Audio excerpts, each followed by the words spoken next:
Hello and welcome, Pio fans, to another edition of the SHU Sports Report. I'm Anthony Saccone. And I'm Chris Carrizo. Anthony, it's amazing that both basketball teams are either at or almost at the halfway point in NEC play. That is right, Chris. Women's hoops hit their midway point at the end of this week as they had a 2-game road trip looking to finish the first half strong. The Sacred Heart women's basketball team was looking to end a mini skid this past Saturday as they traveled to Brooklyn to face off against LIU Brooklyn and St. Francis Brooklyn. The Pioneers split the series 1-1. In both games, the underclassmen showed some of their best play of the season. In the win against LIU, it was freshman Abigail Cangoody making her first collegiate start as she set the tone for Sacred Heart. Cangoody opened the scoring with the first basket and proved she was given the start for a reason, as the Pioneers went on to win by a final of 50-46. Redshirt junior Candace Leatherwood led the Pioneers in scoring with 21 points, and Cangoody was a dominant force in the paint with 15 total rebounds and 8 points. For the matchup against St. Francis Brooklyn, it was freshman guard Jayla Davis coming off the bench and leading the Pioneers in scoring with 12 points. Unfortunately, the Pios would fall to the Terriers by a final of 63-48. Next up, the Pioneers look to get the last half of NEC conference play underway as they host SHU for a basketball doubleheader this Saturday at 1 p.m. We'll keep it on the court as men's hoops look to end the first half of new play on a high note. The Sacred Heart men's basketball team traveled to Pennsylvania this past weekend to play Robert Morris and St. Francis U. They dropped both games, going 0-2 on the road trip. In the game versus Robert Morris, SHU had a late lead disappear with a run from Robert Morris to give them the victory 64-56. Junior Sean Hohen led all scorers with 17 points. On Sunday, the Pioneers' toughest loss of the year thus far came against the Red Flash 72-71. With .6 on the clock, senior Chris Robinson went to the charity stripe in hopes of tying the game and pushing overtime. Robinson split the free throws, giving St. Francis U the victory. Redshirt senior Davon Barnett led the Pios with 18 points, which only puts him 25 points away from a career 1,000, and he is 9 rebounds away from a career 500. Men's basketball is back in action tonight for the annual Pack the Pit game with a tip-off time of 9 p.m. After the break, we have more on men's hoops as we have our very own Dan Gardella sitting with the head coach of the men's basketball team.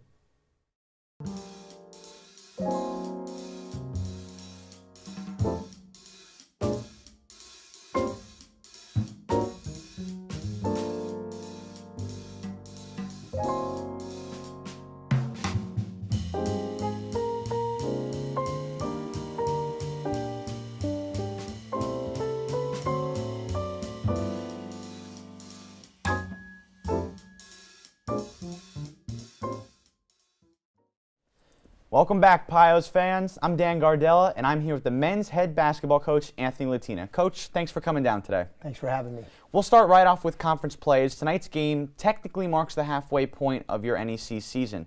There have been some ups and downs, but how would you evaluate your team's performance?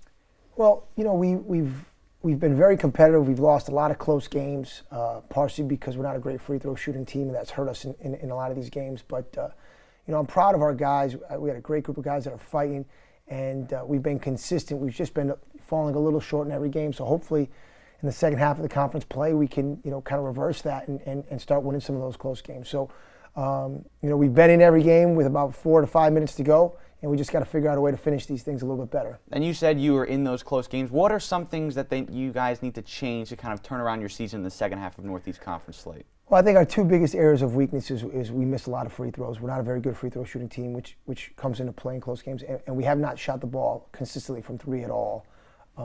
If we can shoot the ball a little more consistently and make some free throws, I think a lot of these losses would have been wins. So that's something that you just have to. Part of it's mental, part of it's continue to work on it. And but the thing that we must keep doing to keep ourselves in these games is continue to defend and rebound, which has been consistent. So if we continue to do that and the shooting gets a little bit better, hopefully some of these results will reverse themselves. And tonight's game marks the annual Pack the Pit night. Just explain to me the energy that the fans give the players, knowing that the entire pit center is going to be filled with Pio fans. Well, it's obviously whenever you have a big crowd, it's a motivating factor. Obviously, the game's going to be on national television. You know, students do a great job. Student government does a great job. Everyone does a great job of promoting this event. So, and it's a good opportunity for our guys. You know, for a lot of people, this may be the one time people watch us play all year. So it's an opportunity to kind of show what we're made of. And so people don't, you know, a lot of people haven't seen a game, whether it's on TV or live. And if we perform at a high level, then maybe it'll be more likely to come back. So it's a great opportunity for our guys to play in front of a big crowd and to kind of show people that we're a better team than we have played so far.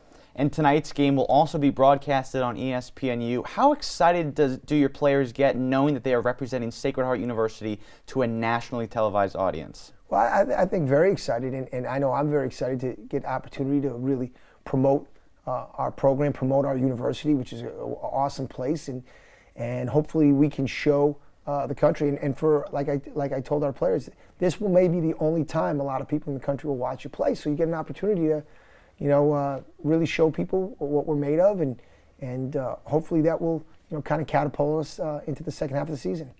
And then looking ahead, on Saturday you take on Central Connecticut State, who shoot very well from the floor, about 45%.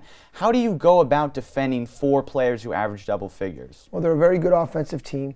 I think the biggest key defense with our defense is team defense. They have some very talented offensive players that are very difficult to stop one-on-one. You have to really communicate, have good team defense, make players go 1 against 2, and really help each other out. I think that's the biggest key is team defense, which requires communication and effort. And those are things we've been doing a pretty good job of. We played St. Francis, Pennsylvania last week, who was averaging 80 points a game and held in the 70, for the second time in a row. So our defense has been there. We just have to play a little bit better offensively, making some threes, shooting some free throws, and then finish these last 3 or 4 minutes. If we can do that, I think the sky's the limit. Coach, that's all the time that we have today, but we want to thank you so much for coming down and spending a little time with us. Thank you for having me. Be sure to dress in red and get out to the Pitt Center tonight for the men's annual Pack the Pit game. Tip-off is at 9 p.m. as the Blackbirds of LIU Brooklyn come to the Pitt Center.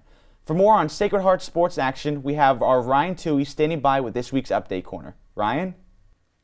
Thanks, Dan. We'll start this week's Update Corner with some track and field action as both teams competed this past weekend.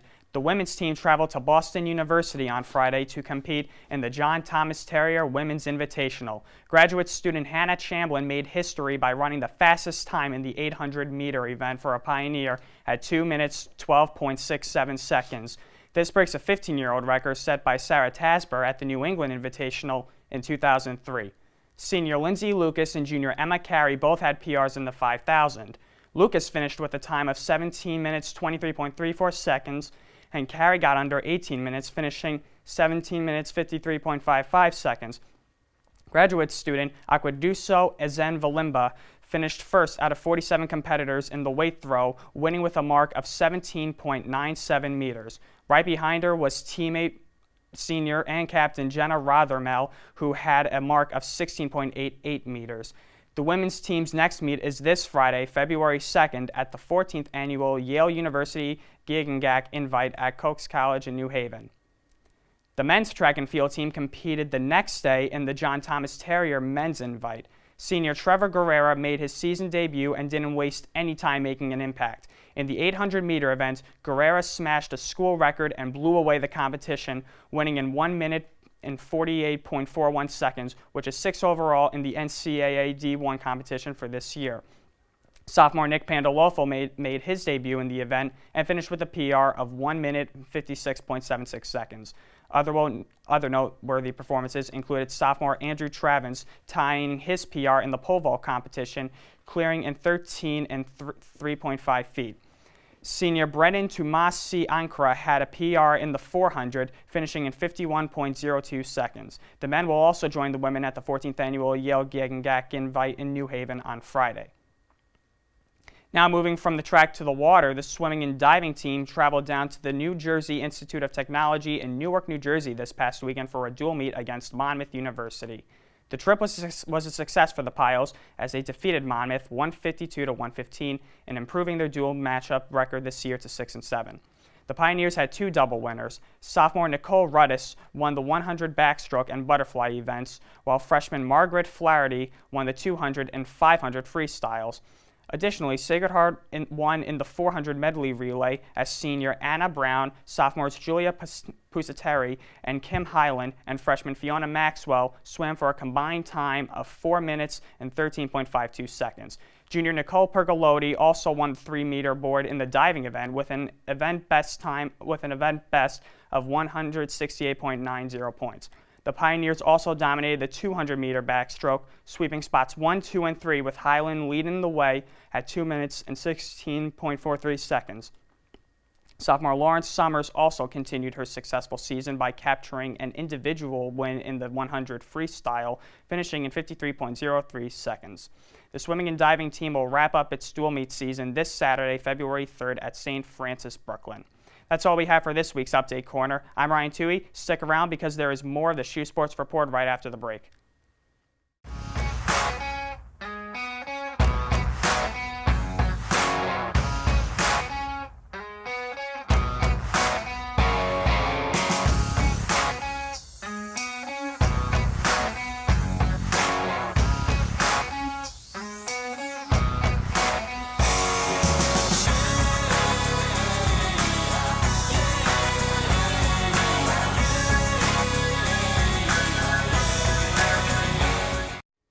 Welcome back to the SHU Sports Report. We have just one more sport to go over. Women's hockey has been on a tear the last few months. That's right, Chris, and this past week certainly did not slow them down. The Sacred Heart women's ice hockey team had a 2-game series this past weekend against Holy Cross. The Pioneers certainly did not disappoint in the series. They finished picking up yet another win and then tied with Holy Cross to round out the weekend. Although the Pioneers got off to a slow start, they would not allow a 1-goal score to deter their win streak. The Pios stormed back in the second with 3 unanswered goals. Sophomore forward Jane Lewis scored 2 goals, while fellow classmate Maddie Bishop netted a power play goal. With that burst of scoring, the Pioneers ended any hope for Holy Cross, winning by a final score of 3-1. Junior goaltender Sarah Urban played excellent, allowing just 1 goal on 28 shots. Sunday's game was a little different as scoring didn't kick off until the second period, but it was Sacred Heart who broke through this time as senior Megan Kabalka broke the scoreless game after a beautiful dish from sophomore Jane Lewis found the back of the net. Holy Cross would then tie the game later in the second at 1 apiece. The rest of the game would be a duel of the goaltenders as this contest went to overtime. Each goaltender remained unstoppable and the game resulted in a 1-1 tie after the final overtime play. Pioneer goaltender Sarah Urban led the way with a whopping 32 saves in net. Urban's performance over the weekend garnered her New England Women's Hockey Alliance Defensive Player of the Week. The Pioneers have tied last year's winning record of 20 games and look to surpass that on this Friday, February 2nd, as they travel to Franklin Pierce for a 7:30 p.m. start. That's all the time we have for this week's show, but be sure to head out to the Pitt Center this evening to cheer on the men's basketball team. And be sure to tune in next week for all your SHU sports action. From all of us here at the SHU Sports Report, I'm Anthony Saccone.